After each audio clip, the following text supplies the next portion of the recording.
The Adventure of the Three Garridebs by Sir Arthur Conan Doyle, narrated by Peter Coates. The Adventure of the Three Garridebs.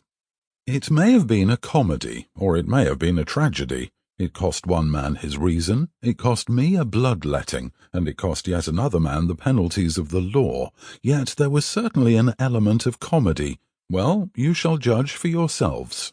I remember the date very well, for it was in the same month that Holmes refused a knighthood for services which may perhaps some day be described. I only refer to the matter in passing, for in my position of partner and confidant I am obliged to be particularly careful to avoid any indiscretion. I repeat, however, that this enables me to fix the date, which was the latter end of June 1902, shortly after the conclusion of the South African War.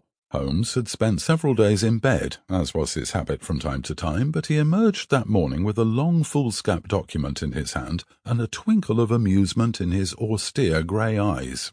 "There is a chance for you to make some money, friend Watson," said he. "Have you ever heard the name of Garrideb?" I admitted that I had not.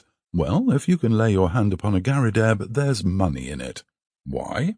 "Ah, that's a long story, rather a whimsical one, too. I don't think in all our explorations of human complexities we have ever come upon anything more singular. The fellow will be here presently for cross-examination, so I won't open the matter up till he comes. But meanwhile, that's the name we want." The telephone directory lay on the table beside me, and I turned over the pages in a rather hopeless quest.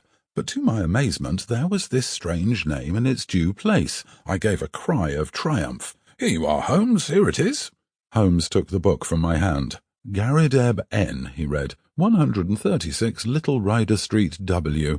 "Sorry to disappoint you, my dear Watson, but this is the man himself. That is the address upon his letter. We want another to match him." Mrs. Hudson had come in with a card upon a tray. I took it up and glanced at it. "Why, here it is!" I cried in amazement. "This is a different initial. John Garrideb, Counselor at Law, Moorville, Kansas, USA. Holmes smiled as he looked at the card.